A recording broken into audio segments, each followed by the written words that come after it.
Good noon to everybody. Myself, Engineer H.S. Dhaliwal, Assistant Professor in Department of Electrical Engineering at BHSBID Leragaga. So today's topic is the environmental aspects of the power plants. First is the introduction to the environment. Environment, it is a unique combination of soil, water, gaseous atmosphere, mineral nutrients, vegetation, and organisms that cover this planet. It includes the human settlements, the places where people live, work, rest, and the quality of the food they eat, and the noise or silence of the streets they live in. So, this is the environment. We can see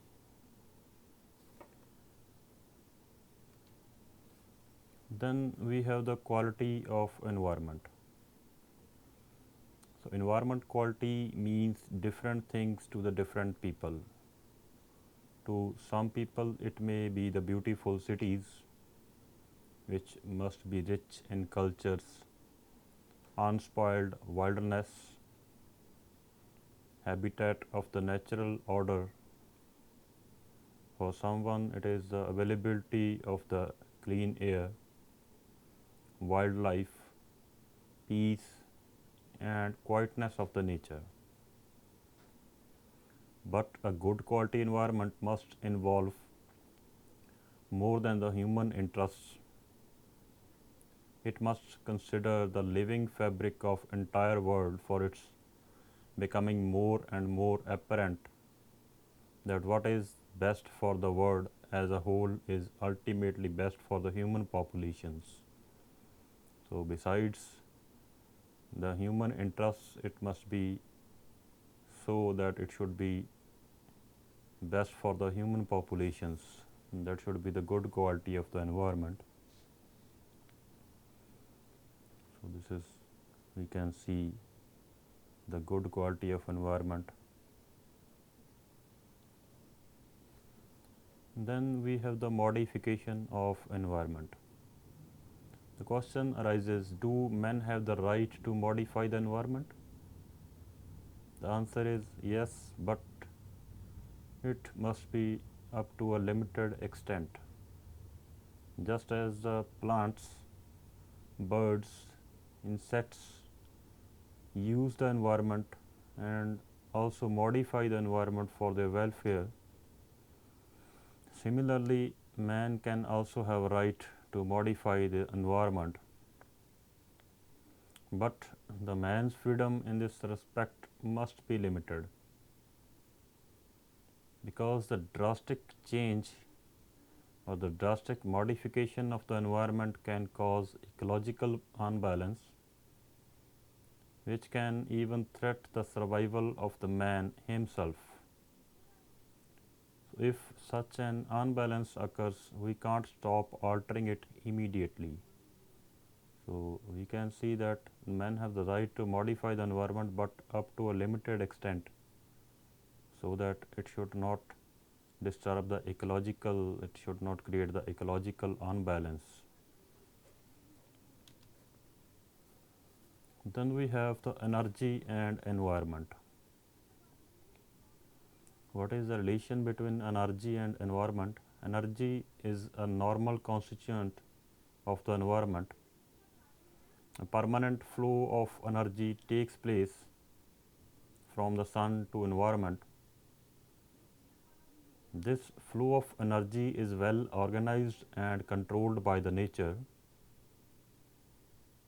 Humans, animals, birds, insects, plants, and vegetation all uses this energy, as the man uses the solar energy for food, hydropower as a fuel, etc.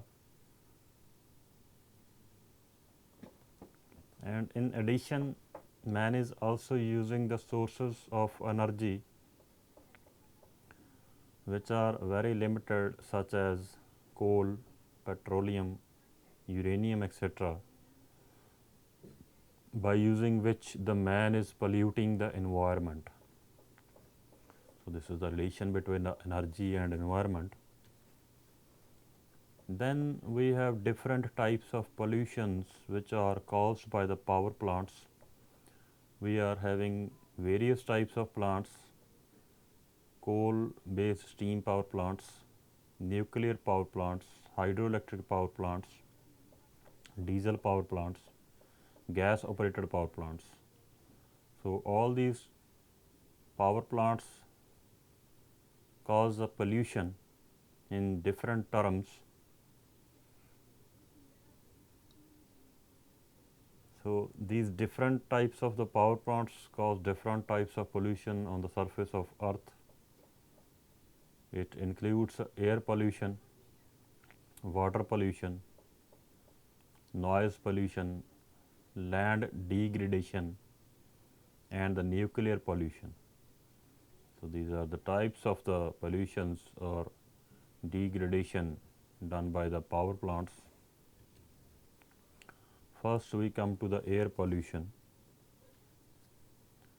So air pollution is the pollution which is caused the dioxides of sulfur, nitrogen and carbon. So this is known as the air pollution which is caused by the power plants. So introduction to the air pollution. Air pollution is the presence of substances in air in sufficient concentration and for sufficient time so as to be or threaten to be injurious to humans, plants or the animal life. The air pollutants arise from both man-made and natural processes. The pollutants are also defined as the primary pollutants, which are resulting from the combustion of the fuels, and the secondary pollutants, which are produced due to the reaction of the primary pollutants in the atmosphere. The ambient air quality may be defined by the concentration of a set of pollutants which may be present in the ambient air we breathe in. So these pollutants may be called criteria pollutants. Emission standards express the allowable concentrations of the containment at the point of discharge before any mixing with the surrounding air.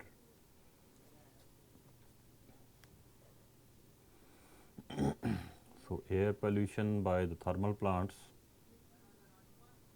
So the important environmental aspect of energy generation is the air pollution.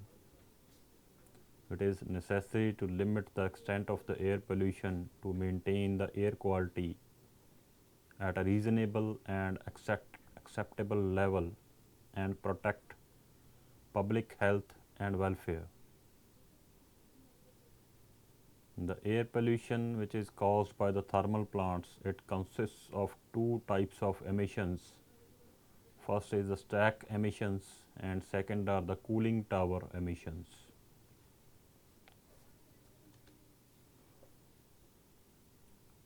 So the thermal plants, these are the major sources of substandard particles of air, sulfur oxides and nitrogen oxides, which are depending upon the type of the fuel used. The emission of one or more of these pollutants may be of environmental significance. A large amount of SPM as the fly ash is emitted from the coal-fired plants, particularly if the ash content of coal is high and a fly ash removal unit such as ESP is not used. So the oxides of the nitrogen and sulfur, they are formed in the combustion processes, are usually due to either thermal fixation of the atmospheric nitrogen in combustion air or to the conversion of chemically bound nitrogen in the fuel. The thermal fixation occurs when combustion temperature is above 1600 degrees centigrade. For residue oil and coal, the contribution to nitrogen oxide emission from the fuel bound nitrogen may be significant. The concentration of nitrogen oxides formed increases with the increase in excess oxygen maintained in the combustion process and with the increase in the temperature of the furnace. For coal-based thermal plants in India, it ranges between 100 to 200 milligram per Newton meter cube in the flue gases, and in case of natural gas and liquid fuels, the emissions limits for flue gases prescribed in the European countries is the range of 200 to 400 microgram per Newton meter cube. So this is the air pollution by the thermal plants. So you can see the sulfur oxides, nitrogen oxides and carbon oxides are emitted by the thermal plants. This is the stack emissions, the chimneys which are producing the sulfur oxides, nitrogen oxides and carbon oxides.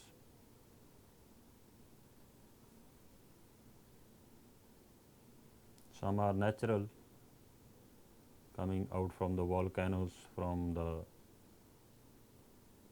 jungle fire, and some are the man-made, which are due to the industries, due from the transportation and from the carbon from the public use.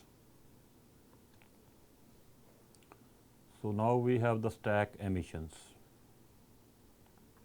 The fossil fuels are the main source of energy, and also unfortunately the pollutants, greenhouse gases and other trace atmospheric varieties. As we know, the coal is the primary fuel in the thermal power plants, which emit a number of harmful substances like sulfur oxides,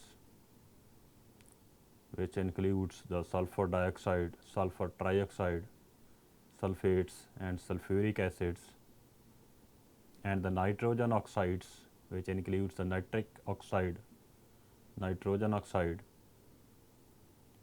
particulates, hydrocarbons, carbon monoxide, and traces of organic compounds. Out of the above all, the sulfur dioxides, nitrogen dioxides and particulates causes the maximum pollution problems from the stack emissions. So you can see these are the stack emissions which are coming out from the stacks of the or the chimneys of the thermal power plants. Large number of clouds of smoke, which includes the sulfur oxides, nitrogen oxides and other particulate material. This is again the stack emissions.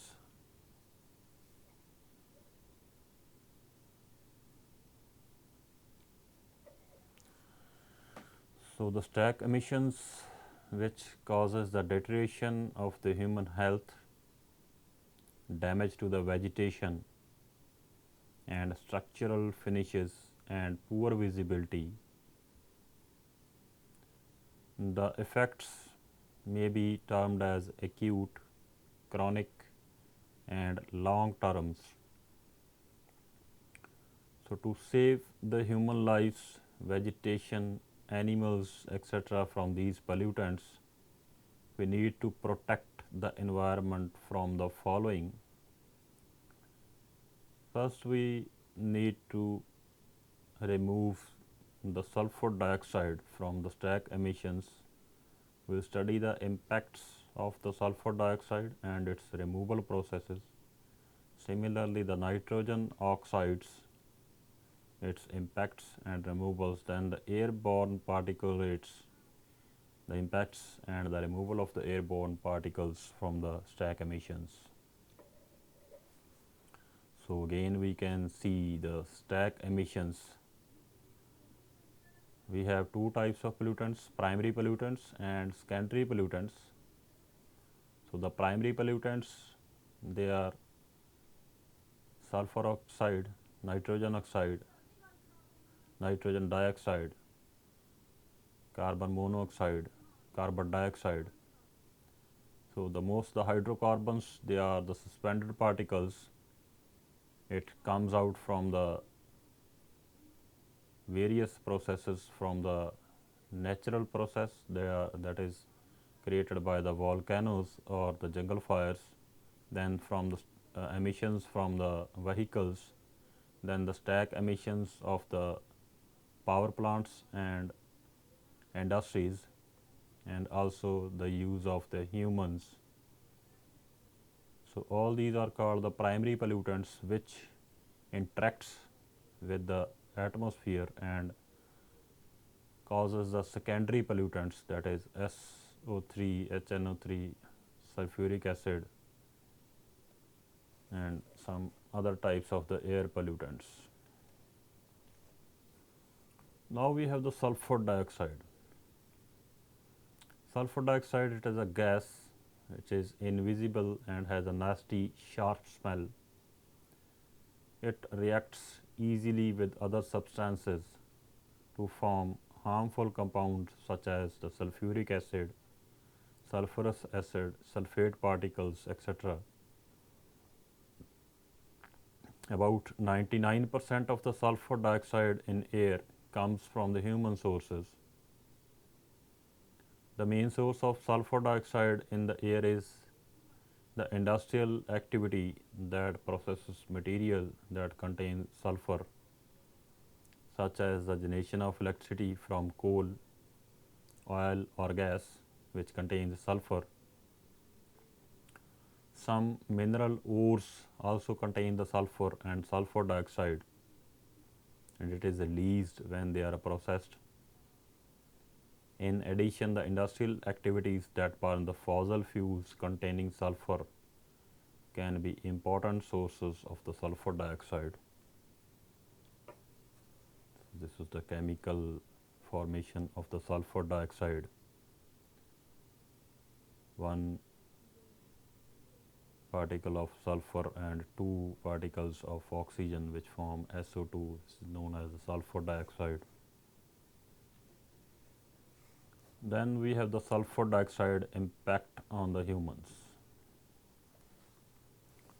So the sulfur dioxide affects the human health when it is breathed in. It irritates the nose, throat, and airways to cause the coughing, wheezing, shortness of breath, or a tight feeling around the chest. The effects of the sulfur dioxide are felt very quickly, and the most people would feel the worst symptoms in 10 to 15 minutes after breathing it in. So those most at risk of developing the problems if they are exposed to sulfur dioxide are people with asthma or similar other conditions. So the people having asthma or other similar conditions are at the most of the risk for the developing major problems to them. So the sulfur dioxide impact on humans, we can see the harmful substances, that is the dry air. It causes the allergies, headaches, irritated eyes, dry skin, fatigue, and the reduced concentration. So these are the very harmful impacts on the humans for the sulfur dioxide. So the main health problems that are created by the sulfur dioxide are related to the irritation of the respiratory system, and this effect becomes more pronounced when the particulates are also present. The mean value of sulfur dioxide greater than 0.5 0.05 ppm it causes the respiratory diseases in the children, and 0.07 ppm parts per million cause the frequency of the lung and respiratory diseases, and the concentration of 0.25 ppm can result in increased death rate. The vegetation damage due to SO2 is caused the leaf yellowing, transit reduction in live plant biomass, and long-term reduction in the crop growth and the yield of the crop.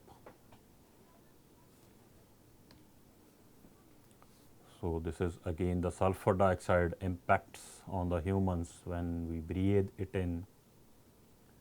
The superior airways of respirations are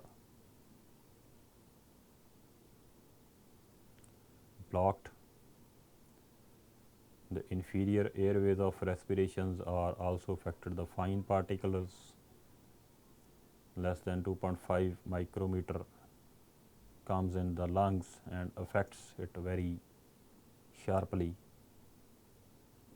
and the ultrafine particles which are having less than 100 nanometers, they also cause the blockage of the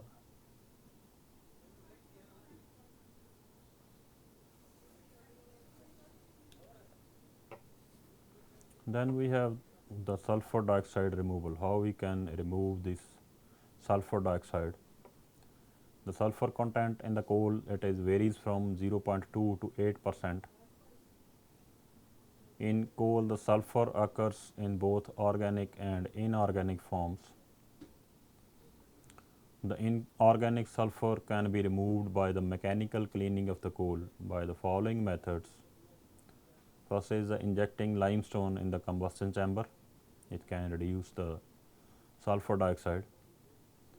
And high temperature regenerative system using absorbents to concentrate SO2 gas, and direct catalytic oxidation of the dilute flue gases, wet scrubbing of the cooled gases with alkaline, and wet scrubbing with regenerative solutions. Next we have the nitrogen oxide. The nitrogen oxides NOx, it consists of nitric oxide NO, nitrogen dioxide NO2, and nitrous oxide N2O, and which form the nitrogen combines with oxygen. Their lifespans in atmosphere range from 1 to 7 days for nitric oxide and nitrogen dioxide to 170 years for the nitrous oxide. The nitric oxide has no color, odor or taste, and it is non-toxic. In the air, it is rapidly oxidized to nitrogen oxide. So this is the nitrogen oxide, one particle of nitrogen and two of oxygen, which forms NO2, nitrogen oxide. So nitrogen dioxide, it is a reddish brown gas with a pungent irritating odor. It absorbs the light and leads to the yellow brown haze sometimes seen hanging over the cities. It is one of the most important components of smog. And the nitrous oxide is a colorless, slightly sweet smelling non-toxic gas which occurs naturally in the atmosphere. The man-made nitrous oxide is used as a anesthetic, which is commonly used as a laughing gas. The nitrogen oxide impacts. The nitric oxide by itself is a non-toxic, but it is readily converted in the air to nitrogen dioxide. At high concentration levels, the nitrogen dioxide is potentially toxic to plants. It can injure leaves and reduce growth and yield. And in combination with either ozone O3 or the sulfur dioxide SO2, the nitrogen dioxide may cause injury at even lower concentration levels. The nitrous oxide is a greenhouse gas as well as it contributes to ozone depletion in the stratosphere as discussed in the phase sheets, greenhouse effect and ozone stereophatic and the ground level. The nitrogen oxides are an important component in acid deposition for the production of the acid rain. So, the nitrogen oxide impacts on the humans. Humans can have the runny nose and frequently sneezing. Skin will feel very dry and painful and watery eyes. We feel itchy in throat and having cough. You will feel pain in the chest and feel hard to breathe, or you can say the shortness of the breath. So, the nitrogen oxide impacts acute effects due to short-term exposure of NO2 includes the tissue changes in lungs, kidney, liver, heart, and a reduction in the vital capacity. Effects due to long-term exposure includes the increased incidence of the serious respiratory diseases and inflammation.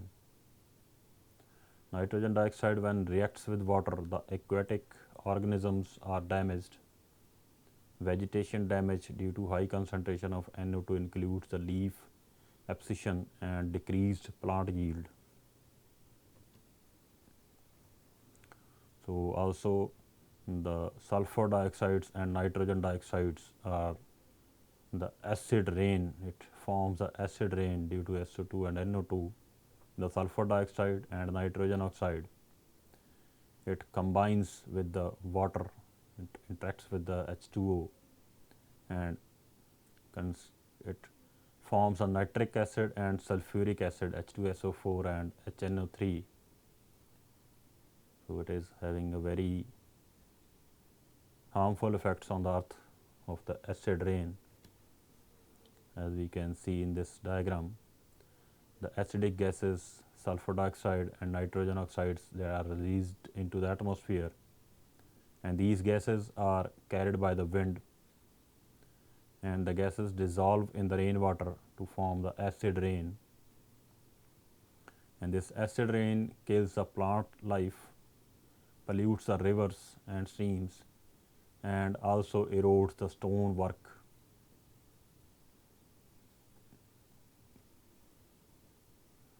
So, the nitrogen oxide removal, we can remove the nitrogen oxide from the following methods: low excess in air firing, stage combustion and flue gas recirculation. So, these are the three methods to remove the nitrogen oxide.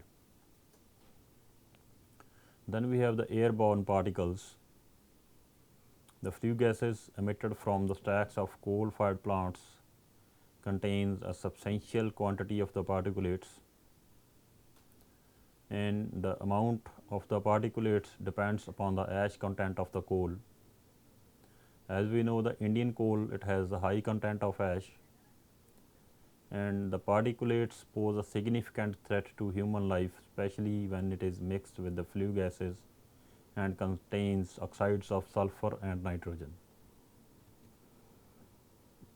So, we can see that these are the airborne particles.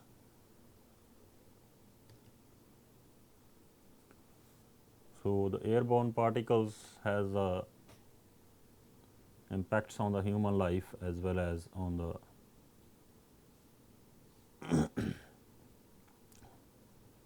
other biological impacts. So, it has the following impact: biological impacts of minute particles which are inhaled and retained by the lungs. Small particles remain suspended in the atmosphere, which can cause the serious climatic changes. Then the interaction of the particulate pollution control with the gaseous pollution control, and also the decreased visibility near the power plants due to these particulates. So the airborne particle impacts on the human. The particle size, when it is 5.5 to 9.2 microns, it loses in the nose and throat. 3.3 to 5.5 microns airborne, it goes into main breathing passage. 2 to 3.3 microns particle size airborne particle goes into small breathing passages. 1 to 2 microns in the bronchi.